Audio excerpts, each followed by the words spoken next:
Hi guys, welcome to my YouTube channel. My name is Sharon Akol. Thank you so much for clicking and thank you so much for stopping by. If you're coming across my videos for the first time, please consider subscribing to my channel. I'll really appreciate it. So guys, there is something going on in public primary schools that I felt like talking about today. It's something so serious and it seems no one is noticing it.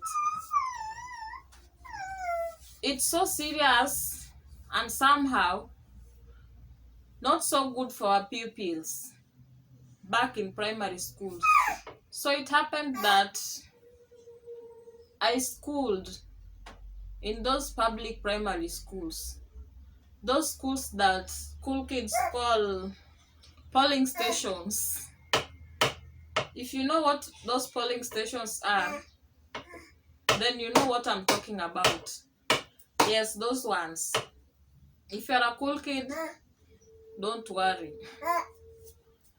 And maybe you are so lucky to have schooled in a different place from those ones you call polling stations.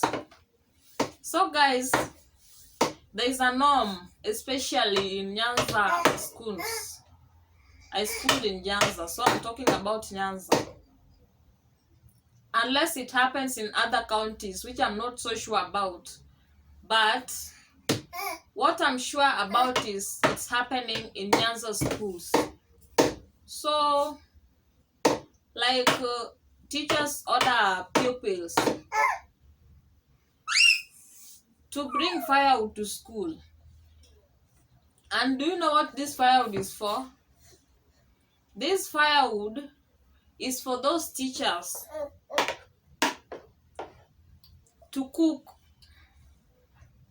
This firewood is meant to be split among the teachers at school so that they can go with them home and help them cook. Is this even fair, guys? Like, it was always a norm that on Mondays and Fridays you bring firewood to school, and don't you dare bring those two small sticks, because you'd be thoroughly punished if you brought those two small sticks. You are supposed to bring the bigger sized ones and 5 pieces. If you brought less, you'd get punished. If you brought the smaller ones, you get punished. This is very unfair to our pupils. You know, parents took their pupils to school to learn and not to find you, and not as a source for teachers to get what can help them cook back at home. This is very unfair and it should stop. I don't know what inspectors are doing inspecting schools, especially those public primary schools, because these are some of the habits that they should stop in those schools. But I don't know if they're aware about them or they're not aware. But if you're not aware, please, if you find this video important, share it to others, and this may help.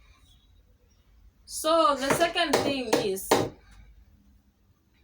and you can imagine at games time, this firewood that pupils bring to school, they split them during games time. Games time is supposed to mean that games time is a time for pupils to showcase their talents and to have time to rest. To have time to rest so they can be able to refresh, to reset, so that they can go back to class and grab something. But then these teachers, primary school teachers, they misuse pupils a lot.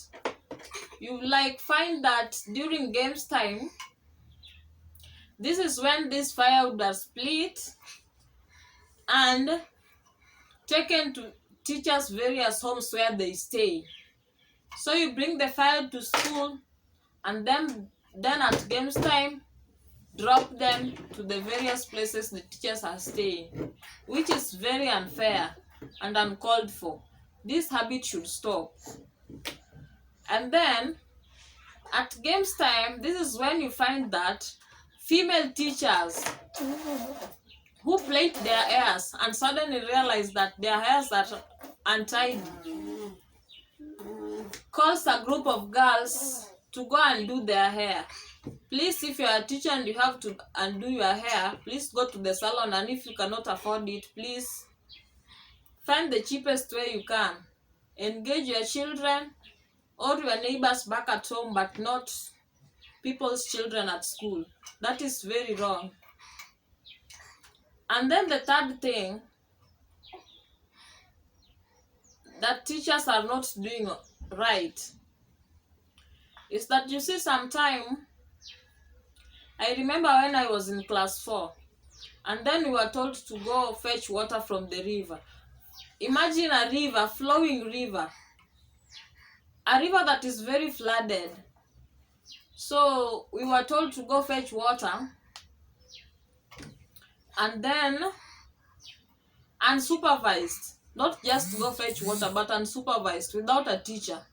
So we went to the river, and then there are a group of pupils who decided that they are going to swim. So they got off their clothes and entered the water to swim.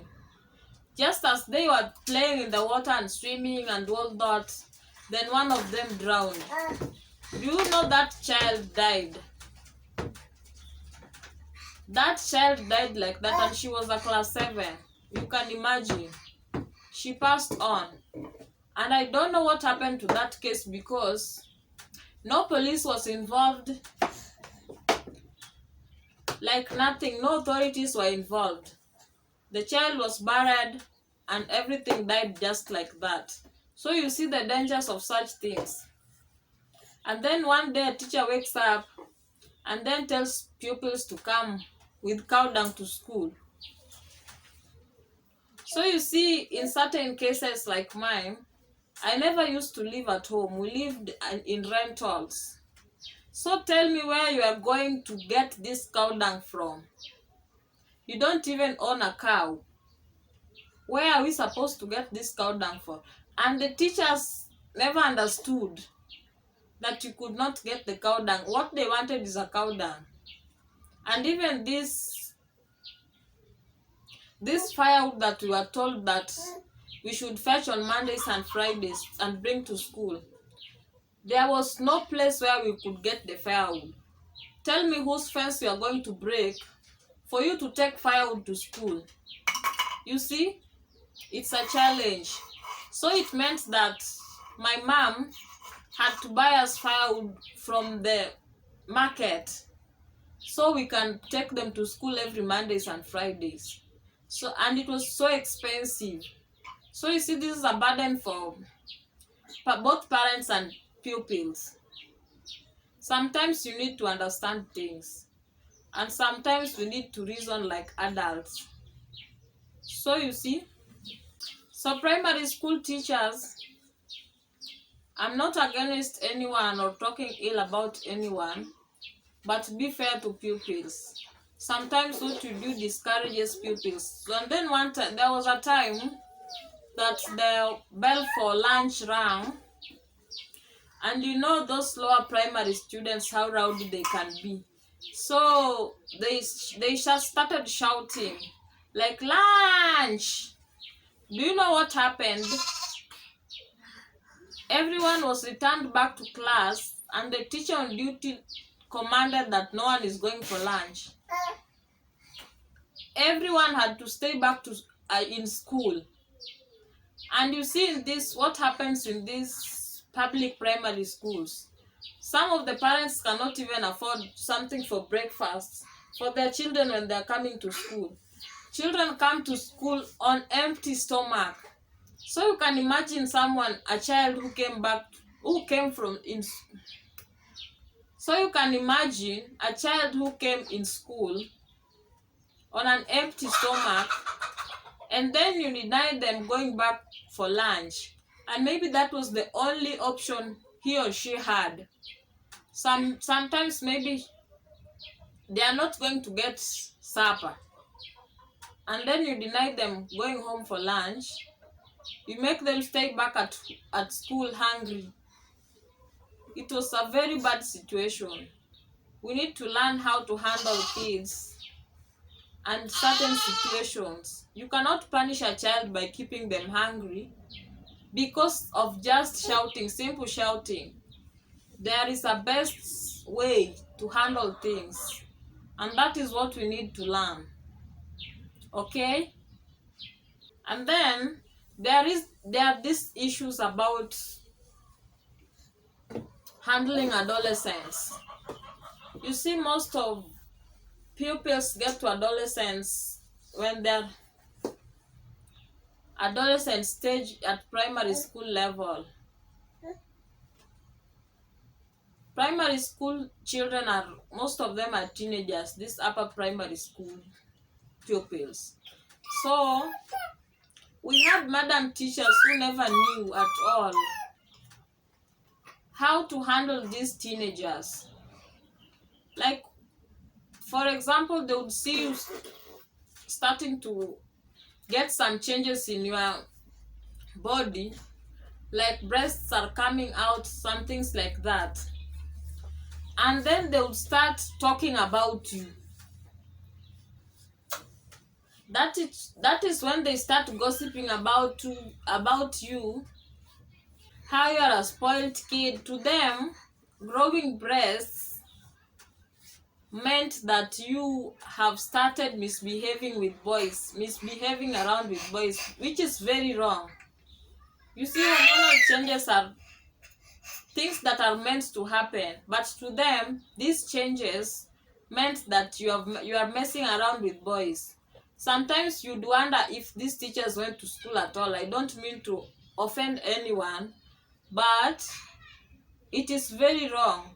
So you see, if an adolescent or a teenager finds out that you speak ill about them, what they try to do is to avoid you. Like, they try as much as possible that they don't meet you at all. So you see, when a child starts behaving like that, it is very dangerous. Instead of gossiping about them, please call them, make them your friends, and then talk to them. Tell them what they need to hear and things that would help them in their situations, in those stages. Those stages are very critical. And you see, teenagers make the worst decisions on earth. So the moment you don't show them the right direction, then what happens? They easily mess up. And messing up is what teachers are supposed to. Both teachers and parents are supposed to help these pupils not to do. So instead of gossiping about them, call them, advise them, talk to them nicely, make them your best friends, so that anytime they have problems, it will be easier for them to approach you than run away from you. Whenever they run away from you, means they are going to do things that their mind tells them, which are not going to help them at all. That is how they end up messing up. Okay? So I don't want this video to be so long. So thank you so much for watching up to this far. And please, I didn't mean to offend anyone. And I hope this message is home. So if at all you find this message important, please share this message so that it may reach someone who can act out to help out these poor pupils, because they are suffering. They are not in a good condition. Schools are supposed to be comfortable for them so that learning can be easier for them, so it can be an interesting process, and not for them to see those, and so that they cannot see those schools as prisons where they're being punished. And then I've just remembered something. When I was in class 4 again, teachers gave us like a piece of paper, and then instructed us to write our boyfriends' names. Can you imagine a class 4? I didn't know even what a boyfriend is in class 4. I didn't even know.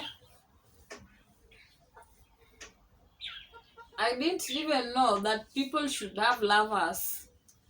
And then here they are telling us to write our lovers' name, not boyfriends, lovers' names. And they insisted that everyone should write. So what I did is I wrote my brother's name. And everyone, after writing, we were like punished. We were caned thoroughly for having boyfriends. Tell me why. Even if we had those boyfriends or lovers or whoever those ones were, why would anyone punish you? The best thing they can do is to talk to you, advise you, and tell you the best way to do things. Why would you be caned for having a boyfriend or a lover? So you see, guys, make those schools comfortable for these pupils so that they can enjoy the learning process. Some of them get tired on the way because of these beatings they get. And they're not just beating, they're proper beatings, proper. You see? So guys, I'm not going to talk too much. Thank you so much for watching this video. My name is Sharon Akoth, and please like this video, comment on the comment section about your experience, and if you come from other counties apart from Nyanza, tell me whether this is the same things that are happening. These things are happening in your areas too. Thank you so much. Bye. See you in the next video.